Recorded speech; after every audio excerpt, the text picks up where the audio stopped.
by trial and error. I mean, take, for example, airplanes. You know, people wanted to fly. They got on these machines and they crashed and burned. Say, that wasn't a good idea. You know, and you kept trying, and sooner or later you figure out what kept that airplane afloat on the air, and the pilots survived. So in the early days of endografts, I mean, we didn't really know what we were doing. Mike Dake, you knew what you were doing. I arrived at Stanford in 1993. You had already done the stent graft. And it was a revelation. I mean, these new techniques actually worked. You could actually fix an aneurysm. And so, but how you do it best? Now that's a trial and error thing in the beginning. And ultimately, it was a regulatory thing that you had to prove it. But in the early days, Rod, you had an animal test facility. You were trying everything, right? Yeah, no, that's right. There was a lot of work that went into that. I know you guys have done the same, but we were fortunate because we had a laboratory and I had good help to put that together with the guys that we worked with. Well, you had a place where you had a CT scanner, you had an angiogram facility, you had an animal facility, and you could try every which kind of a device that you wanted with basically no human risk because these were animal experiments. Maybe you can tell a little bit more about how you did that. Well, it was luck to show up at the right place with the facility, but you're right, we were in a situation where they had a CT scanner that they're used now for the coronaries, and we could do the animal experiments, put in the devices, and then not only look at them, but be able to follow them with the CT scanner right next door, which saved us a lot. The other technology that came along was EVARs. And a lot of people still don't necessarily use that, but we were lucky to start with that, and it made a big difference in terms of how we imaged implants and how they performed, and made a lot of interpretation from that. So it was really an imaging game where we could look at the materials, eventually take them out and look at them, but as they performed and how we put them in there, that was a big advance. So you were doing things on animals, but Mike, you went right to humans. So how did you get the thing whole started with your first case in a human? How did you get that done? To be honest, Chris, we did do some animals, but we did it had to be large animals because back in the day, and I think the start of this conversation was we learned more from our failures than our successes.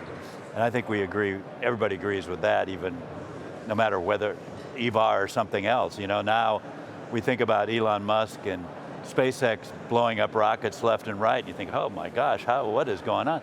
But you go back to the 60s when, before manned flight was just getting going, it was much more common to have rockets explode after liftoff. And if you go and look at some of those, back in the days, those newspaper articles and videos, they were exploding all the time, and you really learn from that. So we were doing animals, but it wasn't as easy as you might think, or maybe Rod made it easier, but because to miniaturize the device to something you could get in to a species, that was, had to be a sheep or a cow or it wasn't gonna fit, even miniature devices was difficult. So we did some animals, and then we invited Juan Perotti and Tim Shooter for a day of it, and actually at the beginning, as things start, it's always little isolated centers kind of working through things, but once the fuse was lit, it took off. And I think, as you were talking before we got on camera, things became rather rapid in terms of the tempo of our understanding and building devices, et cetera. And since for the last, EVAR's 40 years, but for the last 20, 25 years, it's been mostly a game of refinement, maybe 30 years, refining, no, you're right. Making it safer, great. Higher quality, more durable, sure. But a lot of the basics still are the same, And we started with a Perotti graft. I did one patient with a Perotti graft in September '92 with just a proximal palmaz stent, not distal, because what we read. Yeah, That's no, what he you're said. right, you're right. This thing hung down. I kept thinking, flopped is this at the really bottom. gonna work? You Yeah, know? yeah. And the first CT looked pretty good, but in short order, the next CT at 3 months or something, we had this massive, Leaking from the bottom up. bottom up endo leak, and I said, this is not going to work. You got to put something on the other end. Yeah. Yeah, we all learned that, I guess. But there was a confluence going on in that period of the early 90s, mid 90s, because imaging was key. You know, that's when it was called spiral CT at the time. Now we call it CT angio. Yeah. But spiral CT was developed for one reason, and that was misregistration artifact for the lungs. So you couldn't scan an entire lung without the patient taking a few breaths. So if you had a lung nodule, you know, it was very difficult because your chest would be moving up and down. You couldn't really. So that's what spiral CT was developed. And we at Stanford were fortunate enough to have, I think, the first machine in the country. And it was placed, as all first machines are, in a trailer out in a parking lot. That's right. And one of my fellows said, you know, I'd really like to do a study on something pulmonary embolus, because all we have are these nuclear medicine VQ scans. And I said, well, that's a great idea, but these people are sick and we can't take them out in a parking lot and, you know, scan them away. If something happens, it'll be a disaster. But you also bring up the good point about the imaging. Yeah. The II, the parallax, the change in the angle, it depends on how you actually look at the renal artery.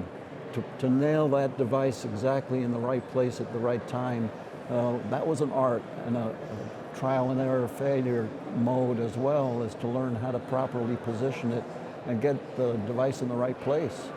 Yeah, lots of little things that we sort of gloss over now, but at the time were very important, you know, as you say, getting the right image intensifier angle, looking, you know, at all of the iliacs to make sure you had them really opened up for that distal anastomosis. Use a ton of contrast with that. And then to get, one because shot. with imaging in the cath lab, it's two-dimensional, and you had to make it a three-dimensional thing. So to synthesize a spiral CT with three-dimensional image reconstruction, now with two-dimensional imaging in the cath lab, so you had to see things in 3D, and I had to translate that now into the flat two-dimensional image, right? Absolutely. Well, now you can do a CT in the middle of a case. You know? Oh yeah, yeah, absolutely. And you could certainly, at the end of the case, check and see if you've got any sort of endo leak or anything you can't depict on an angio. No, all the new rooms have got the capability of doing a rotational. Yeah, remember the old days, it was a mobile C-arm that you could barely, you know, it's like working in the dark. So the mechanicals and the precision and the art is really nailed down now, but the patient keeps changing, right? So you've got a rigid device in a so-called flexible patient, right? Because it's all a dynamic system, but now you've got a rigid device in there. Yeah. How does that work? Well, well, I don't think we really know, Chris, but it's a great question. I mean, you're always, especially in the thoracic aorta, and even more so in the ascending aorta as we move towards that, these are very important questions that we don't know the answers to. Obviously, we're increasing outflow resistance. That can't be really good for the left ventricle if you put, you know, an entire, you know, galvanized pipe in there. But I think that's one area that I think will need some refinement, and that's the biomaterials. You don't need to have, you need a more biomimetic than a metal, you know, a stainless steel cage with a graft on it. There ought to be something that I think, especially in the ascending aorta for type A dissections, more conformable, more flexible, and just really is more like a truck bed liner on a pickup truck. Well, they may something. not stay there though. That's the issue. Well, that's it. They have to be anchored. Yeah. But you know, I think there are ways you can do it. No, you're right. All the compliance issues, but we've done a lot of ascending. Yeah. We have an IDE for that. And when we put those in and we've looked, they don't move, and the aortic dynamics are the same. We've done a little bit of cardiac testing, and even these folks are used to having a stiffer aorta. Some of them. Well, they may or may not, especially No, dissections. the dissections may not. The because that's a dissections gig. may not. Yeah, that's a different. And I think yeah. you'll have, oh, I don't know, you've had a lot more experience maybe in the ascending than I have, but many times it's not one device, right? It's, Try it. Yeah, it's 2 or 3. Well, some of the trials are making you do that, which doesn't make any sense. Well, then you've got, yeah. But you're right. I be don't that like as the it may, multiple I think there's devices. room for improvement, and because absolutely. the natural tendency, if you're a strategic company, is you've got this. How can we sort of take this, our investment, and tweak it rather than say, here's a brand new problem. We're going to make a whole brand new thing to meet this, purpose design, purpose, engineer it for that. That takes a lot more resource, maybe different engineers, and so there's a bit of inertia, for people to want to do that if you're in a big company. But the dynamics of the aortic arch is so important, right? Both for cerebrovascular flow, right, and diastole, Yeah, and propagation of flow down the aorta. So I've got the systolic phase and then the diastolic phase, coronary blood flow. So the dynamics of the aortic arch is so important, and that isn't really being addressed with the materials, as you say. And so it maybe needs a whole new concept, right, of how to deal with the aortic arch, and maybe if you learn that, you may make progress in the dissection field. So I think in terms of EVAR, 40 years, that's got to be pretty mature, but the one thing we still haven't conquered is type 2 endoleak, right? Oh, absolutely. I mean, there are people who want to do this or want to do that, but I don't think anyone's proven a way that everyone accepts to deal Well, I with. think type 2 endoleaks, as a phrase of type 2 endoleak, isn't necessarily that meaningful. If it's associated with aneurysm enlargement. If the aneurysm is still a dynamic structure with type 2 flow, because that's branch flow in the aneurysm. If it's all layered up with mural thrombus, that is different from if you've got a circulatory system within the aneurysm. So if you have type 2 endoleak, it can sit there forever if it's not associated with aortic enlargement. But if it's associated with aortic enlargement, that's meaningful. The problem, yes, I agree 100%. The problem is patients being patients. They're not always the most compliant at coming in with their rupture. No, you're absolutely And they didn't right. come in for the last 2 years, and we go, oh gosh, Well, the last time they were here, they had a type 2 endoleak. And Yeah, that follow-up issue still Yeah. remains significant. I mean, most of the patients, it's really hard to get them back. Well, the things that, of course, now, when we started this, ideas about branches, even iliac branches, was, we recognized a need, but we didn't have a way to fix No, it. you're right. And, there was that phase of aorta unis, and there was all this other stuff.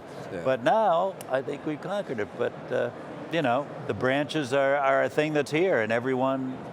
But then, And then we've priced ourselves out of the market. Yeah, that's you know? true. We're all getting told we're not making any money. But the other part that's so important is migration and permanence of fixation. And there you have to look at the displacement forces, because people think that the displacement force is down because blood flow goes down the aorta. But the displacement force on the device is lateral.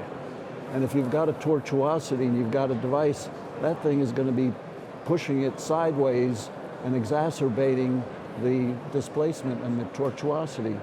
So the migration fixer also is a biomechanical problem of understanding the forces acting on the stent graft hemodynamic. Well, as long as you don't, the other place we don't have anything figured out is in the genetic diseases and how to treat those. And we don't even know how to diagnose them now. I mean, the more you send off in terms of chemistry to work somebody up, there's 30 or 40 different variations. So it's very confusing to me, at least, to be able to figure out.